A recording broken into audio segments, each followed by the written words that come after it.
Americans are so broke and they desperately try to justify their brokenness. I always get Americans tell me, but the people in Mexico, they only make $20 a day. You make $25 an hour and you're still broke. Sure, you drive the newest car, but the bank owns it. It's not yours. Let me see that title. You call yourself a homeowner, but your house is made out of drywall and paper, and you're going to be renting it for 30 years before you even own it. Sure, you went to college, and yeah, sure, you have a degree, but you're going to spend the rest of your life paying for it. Sure, you have the newest iPhone, you have name brand clothing, you have all the nice things, but your credit cards are maxed out. Most of Americans are one paycheck away from being homeless. The United States runs on credit. The United States runs on debt. Americans cannot function without credit. Instead of the United States of America, it should be called the United States of Minimum Payments. But according to Americans, we're the broke ones. But anyways, let me know what you guys think. People talking about, oh, Mississippi's cheapest state in the country. Mississippi's cheapest state to live in. That's the poorest state in the country. I'm going to tell you, there ain't nothing cheap about Mississippi. How much my car tag was in Tennessee? $73. My truck tag in Mississippi is $500. $500. On top of, I got to pay state tax out of my check. I got to pay hella property tax. Gas is cheaper in Tennessee. I go to Tennessee to get gas. The only thing cheap about Mississippi is the fucking roads you got to drive on. Those some bitches are cheap. Cheap. Talking about, damn, got to get a damn alignment every 2 weeks. Look there, gonna hit me. Mississippi ain't got people can't drive neither. Can't drive worth a flying fuck. Hell, half the people in Mississippi ain't got a damn driver's license. Huh? And I know they ain't got insurance. That's for damn sure. Mississippi's cheap. Mississippi ain't cheap. Mississippi's high. High as giraffe's pussy. Y'all still don't get it, do you? Poor people are the collateral damage of white supremacy. We, however, are the intended targets. We are not the same. Just think about what would happen if all the people were rich and we was all broken in together. It would be far too easy to recognize who the enemy was and go eat the rich, if you know what I mean. And so the people in charge of maintaining supremacy decided to pick some of their own people to make poor and pick some of our people to make rich. That way, even though they've got us systematically disenfranchised, they can look to y'all and say, well, look, LeBron and Oprah did it. What's wrong with you? It must be your fault. And then every time we talk about what our community needs to accomplish, we get poor people coming around and saying, oh, well, there's no war but class war. I'm poor just like you. We come from the same neighborhood. But it's not for the same reason. They know that if maintaining supremacy just means that a few of them get left behind, then they will gladly do it. To them, that racial wealth gap is well worth the price of a few Ricky Bobbies. Have you ever been curious as to why America seems to struggle with addressing the poverty issue in its nation? I think you need to understand that America doesn't want to address the poverty situation. It can't.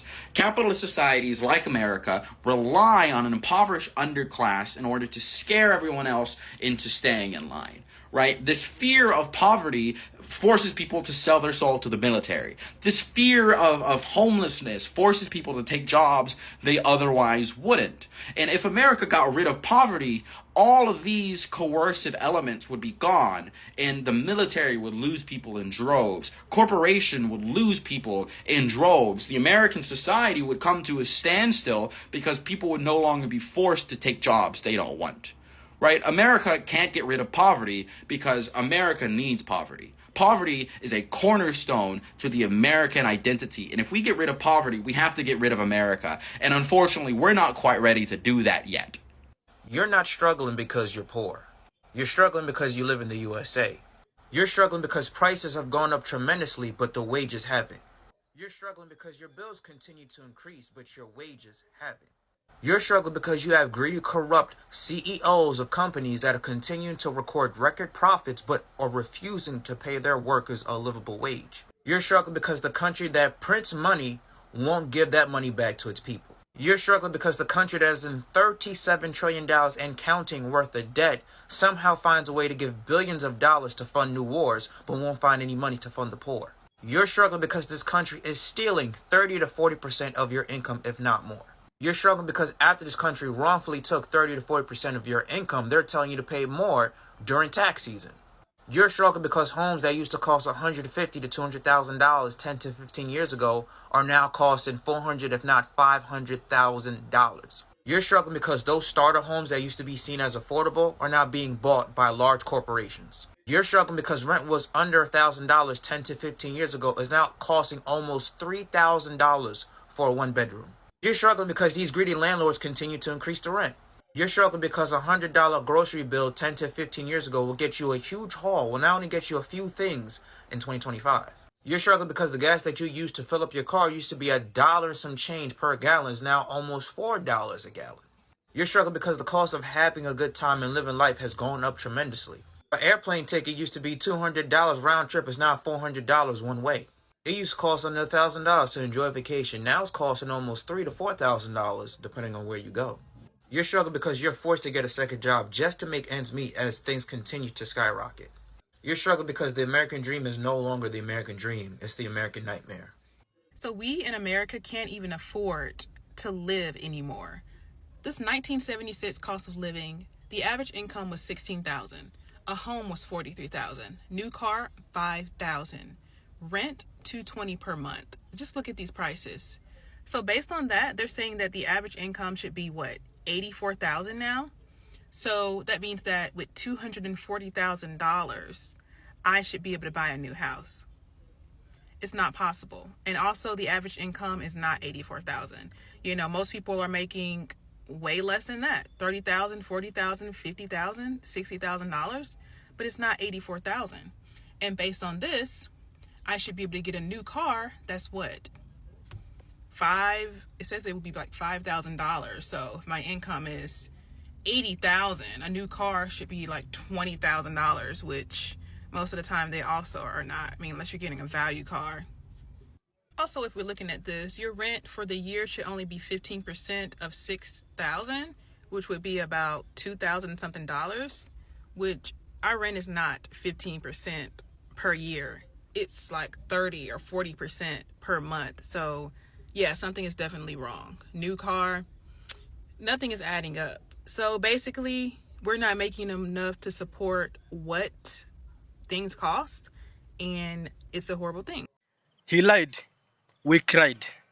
Not in a rap song, but on the biggest stage of democracy in the free world.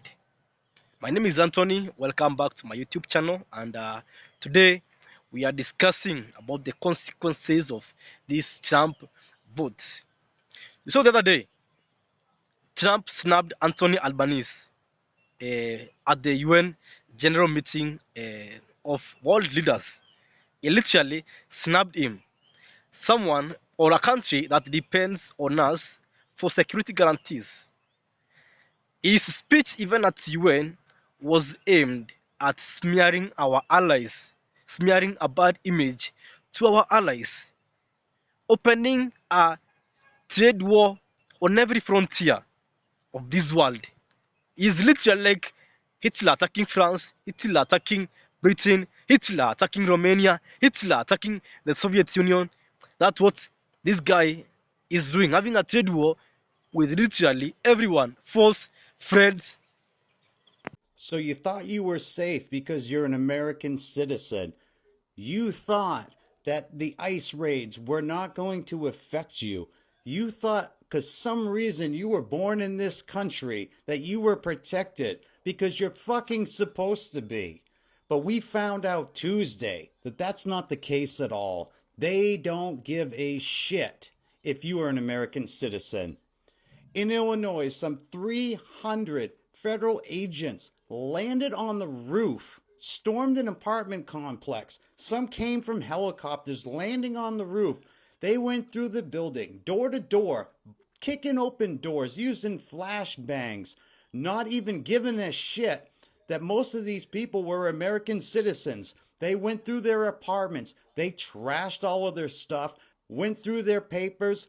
The places looked torn up like burglars had just entered. Then they not only did they do that and violate the rights of citizens of the United States, but they actually handcuffed and zip-tied a bunch of American citizens, drug them out of the goddamn building, and kept them for hours and hours before releasing them. Folks, this shit is ridiculous. It's out of control, and something needs to be done about it. Because can you imagine just sleeping in the middle of the night? You are an American citizen, you haven't caused any problems, and somebody comes busting through your door, grabs you, zip ties you, drags your ass out of the building, and holds you. No warrant, no anything, no reason to even come to your apartment. Your rights are being violated. And then not only that, they kick in your door, which is wide open for anybody else to go in there, steal your stuff. They go through all of your personal belongings, illegal search and seizure, and not giving a shit. This is out of control. More people need to be talking about this. Folks, this is disgusting.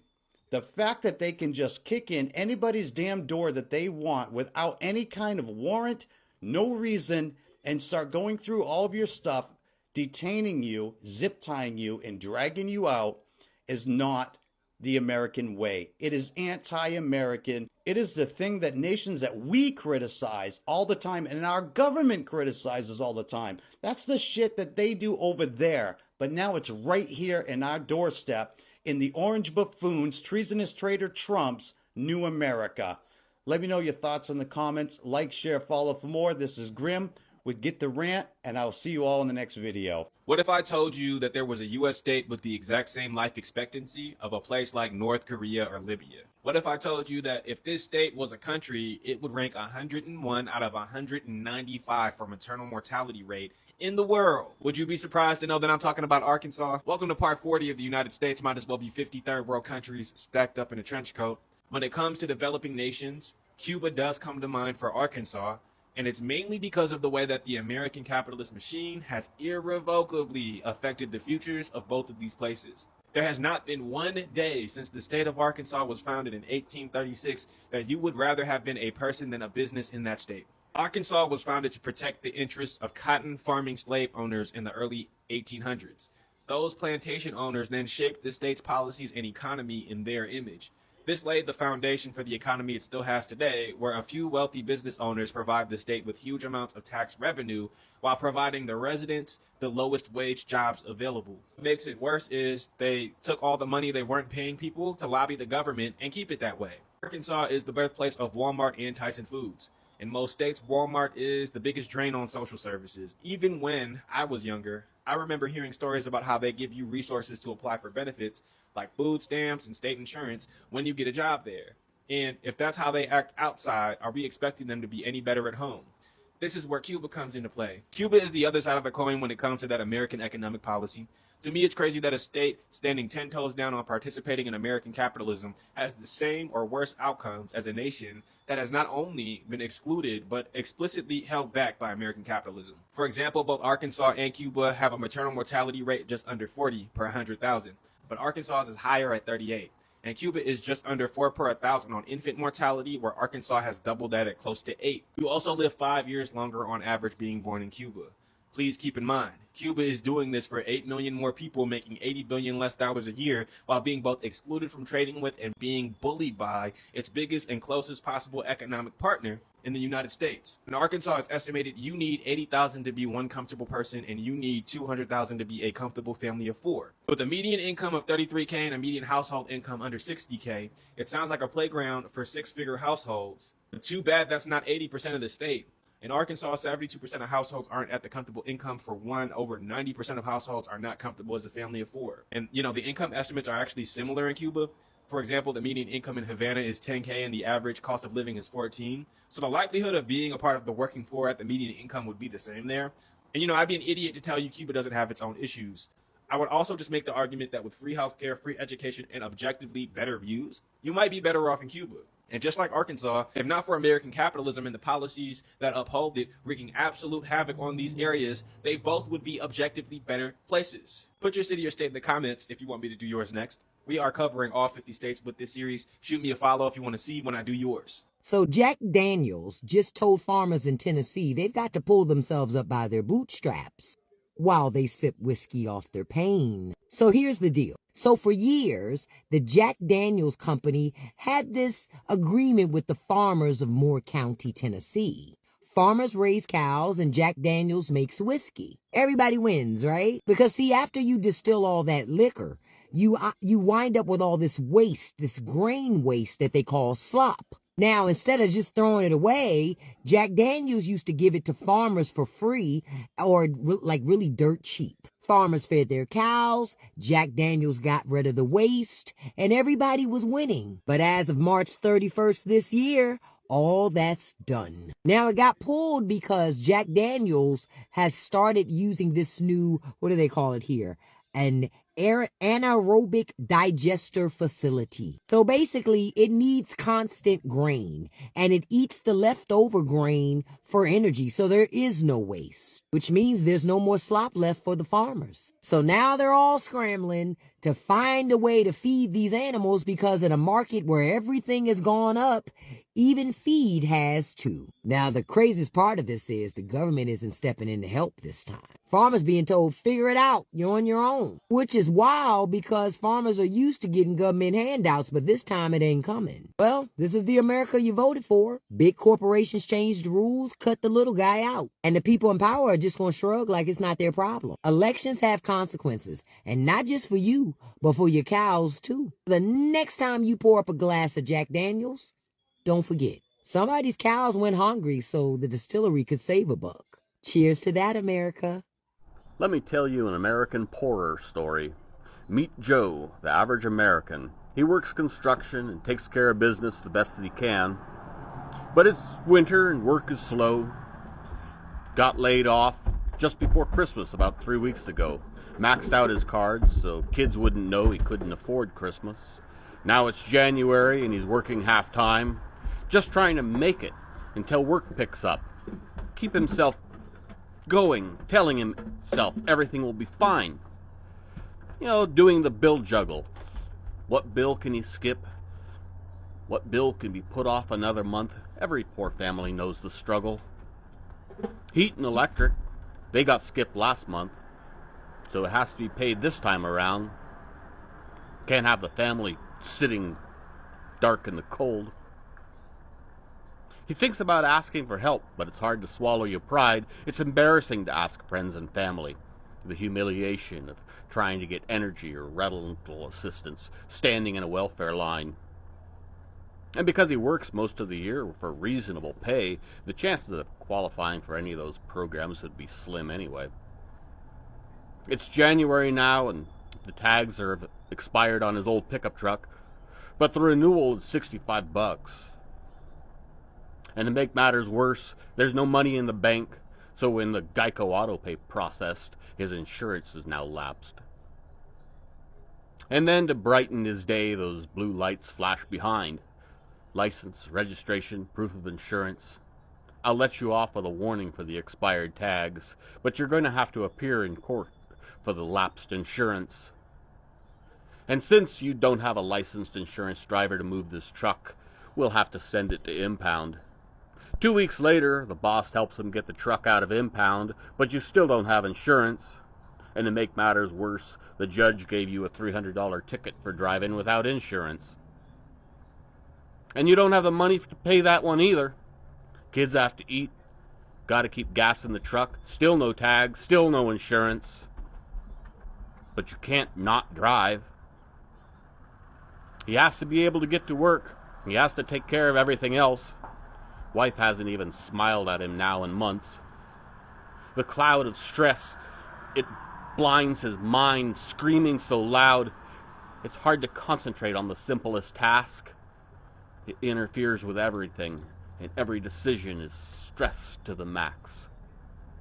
He's no alcoholic, but all he wants to do is find the nearest bottle and try to drown out the screaming for just a minute. He mailed $150 to the court, but did not put in the request for an extension of payment on the remaining balance, so he gets an arrest warrant notice in the mail. And as they say, when it rains it pours, and those blue lights, they turned on to brighten his day once more. Arrest warrant for failure to pay, still no insurance, still no tags, Truck's impounded again. No money for tickets, no money for bail. Calls the wife. She says she's leaving him. He spends the week in jail. The life of American Joe in shambles and continues to spiral.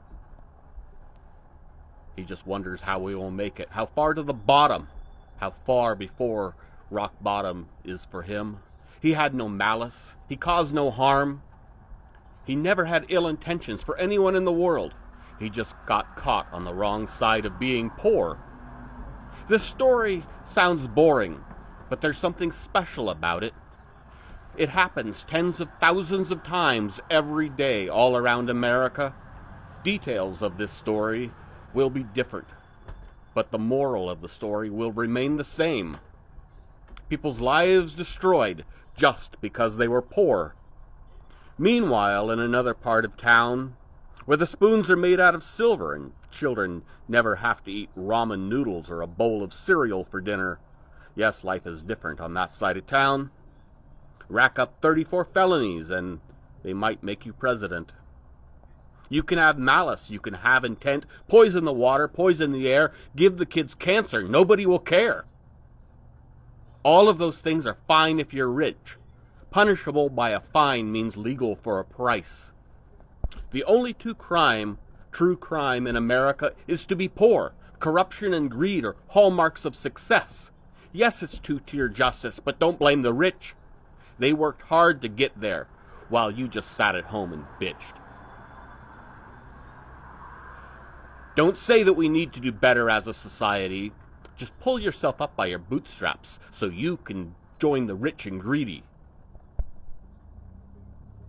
There will always be slaves and masters. That's the order of this land. Just be happy that you have the freedom to become the one with the whip in your hand. Don't be poor, don't be different, don't be driving while you're black. Set your sights on heaven, because this life won't cut you any slack. An American poorer story. If you have watched this video to the end, thank you, and it's amazing having you here, and you mean a lot to me. So let's make an analysis. Our government is being run like a TV show where the president doesn't expect his action or irrational decisions to have effects of or consequences in our lives. As he experiments with everything, he is literally Alice in Wonderland, wondering or torn between a spoiled kid with 7 bankruptcies or a president ready to bankrupt our country. He has gone even a step further, with rumors circulating that we have the Oath Keepers and the Proud Boys as ICE agents, separating families, maximizing violence without consequences, literally turning our local towns into war zones. These are all deliberate plans to exact control while our living standards deteriorate. A classical playbook of a dictator. I believe now Maga Americans are owning the lips, because after the mass deportation, they now have better paying jobs. True, their groceries have reduced in prices. They can now have access to free healthcare. Their medical covers maybe have reduced in prices. Literally, I'm buying gas at $1. You know, my rent prices has reduced because immigrants led to spike in rent prices. You know what I mean? Our farms are thriving and the farmers are happy. You can see them daily on national television. They are happy. We are receiving kickbacks from Doge cards, $600 per individual. You all got your check. Check your bank. We received 150 billion US dollars from tariffs, which was paid by China, EU, Mexico, Canada, name them, Ecuador, Brazil. These are the countries which are paying us massive billions of US dollars in tariffs. Check. So Trump is the best businessman ever. Trump is the best president we ever had. And I would really recommend him to get or to receive a Nobel Fraud Prize for what he has done, for what he has lied to Americans and having achieved the opposite of what he promised. So until next video, thank you for your attention to this matter.